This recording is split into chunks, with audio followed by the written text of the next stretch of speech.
कोसाबाड़ी स्थित सिद्धिविनायक हॉस्पिटल के डायरेक्टर एवं अस्थि रोग विशेषज्ञ डॉक्टर शद्दलनाथ ने हड्डी से जुड़े विशेष जानकारी दी। उन्होंने बताया कि मानव शरीर में हड्डियों का विशेष महत्व होता है। हड्डियां ही शरीर के सभी अंगों को अपने स्थान पर सुरक्षित रखती हैं।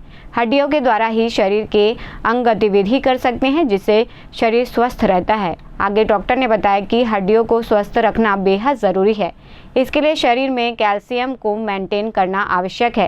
कैल्शियम की पूर्ण मात्रा ही हड्डियों को मजबूत बनाती है। हड्डियों में होने वाली बीमारियों के बारे में भी डॉक्टर ने जानकारी दी। तो आइए जानते हैं डॉक्टर शद्दलनाथ से इस बीमारी के बारे में। डॉक्टर शद्दलनाथ, अस्थि रोग विशेषज्ञ, डायरेक्टर, सिद्धिविनायक हॉस्पिटल, कोसाबाड़ी, कोरबा। हड्डी कैसे काम करती है? एक हड्डी जो है वो बेसिकली जो होता है सपोर्ट सिस्टम होता है। शरीर का जो ढांचा जो मेंटेन करती है वो हड्डियां करती हैं। तो हड्डियों में जो स्ट्रक्चर शरीर का बना हुआ होता है या प्रोटेक्टिव जो है, प्रोटेक्शन जो देती है, जितने भी ऑर्गन्स है, जैसे लीवर हो गया, इंटेस्टाइन हो गया या लंग्स हो गया, ये हड्डी के माध्यम से प्रोटेक्ट रहता है। स्कल हो गया, ब्रेन को प्रोटेक्ट करके रखता है। ये जो कि प्रोटेक्टिव टिश्यू है हम लोग का, जो कि थोड़ा हार्ड होता है और बाहरी जो भी जो अपने जो तोड़फोड़ होता है उससे अपने अंदरूनी स्ट्रक्चर को बचाव करता है। हड्डी का शरीर को स्वस्थ रखने में क्या योगदान होता है? हड्डियां जो होती हैं मेनली क्या है, जो अपनी शरीर की जो मोबिलिटी होती है, जो शरीर की जो मोशन होता है वो हड्डियों के थ्रू होता है। प्लस जो हड्डी में खून बनता है, अपने जो ब्लड निर्माण, तो इसको जो स्वस्थ रखना बहुत जरूरी होता है। स्वस्थ इसलिए रखना है क्योंकि जो बोन मैरो होता है उससे हड्डियों के अंदर जो नली होती है उसके अंदर से प्रोड्यूस होता है आरबीसी, डब्ल्यूबीसी सब जो होता है वो बोन मैरो। तो इसका स्वस्थ रखना बहुत जरूरी होता है। बाकी जो अपनी जो प्रॉपर मोबिलिटी क्योंकि अगर प्रॉपर मोबिलिटी नहीं होगी, जैसे बाद में ऑस्टियोआर्थराइटिस होता है, हड्डियां घस जाती हैं, तो चलने फिरने या मूवमेंट करने में बहुत दिक्कत जाता है। हड्डी को कैसे स्वस्थ रख सकते हैं? देखिए, हड्डी को स्वस्थ रखने की हड्डी में मेन कंटेंट होता है कैल्शियम और विटामिन D3, बाकी और भी मिनरल कंटेंट होते हैं, फॉस्फोरस। तो बेसिकली कैल्शियम को जो मेंटेनेंस रहता है उसको क्या करते हैं कि जो विटामिन D3 होता है वो एक्चुअली ट्रांसपोर्टर है कैल्शियम का, वो हड्डियों पे जमा रखती है। तो अगर कैल्शियम प्रॉपर आप लेंगे, proper calcium, proper vitamin D3, सुबह का धूप जो होता है वो सब आप लेंगे तो आप हड्डियों को स्वस्थ रख सकते हैं। प्लस थोड़े बहुत एक्सरसाइजेस करते हैं जिससे कि रक्त का बहाव बड़े, आइसोमेट्रिक एक्सरसाइज करने से उसमें भी हड्डी स्वस्थ रह सकता है। हड्डियों के प्रमुख बीमारी कौन कौन से होते हैं?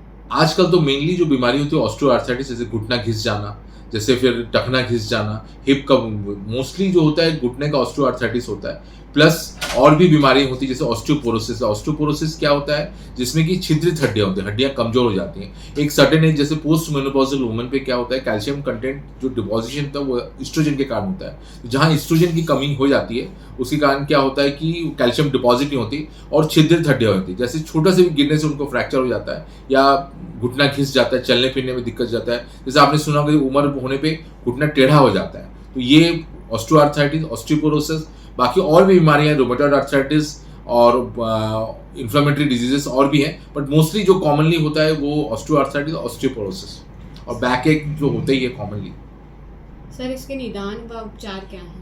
देखिए, सबसे इंपॉर्टेंट है कि आपको लाइफस्टाइल मॉडिफिकेशन करना है, आपको प्रॉपर बैलेंस डाइट लेना है, कैल्शियम लेना है पूरा। कैल्शियम जैसे 1200 से 1400 मिलीग्राम एडल्ट में लेना है। बाकी विटामिन D3 आपको लेना है। बाकी फिर आपको एक्सरसाइजेस करने हैं।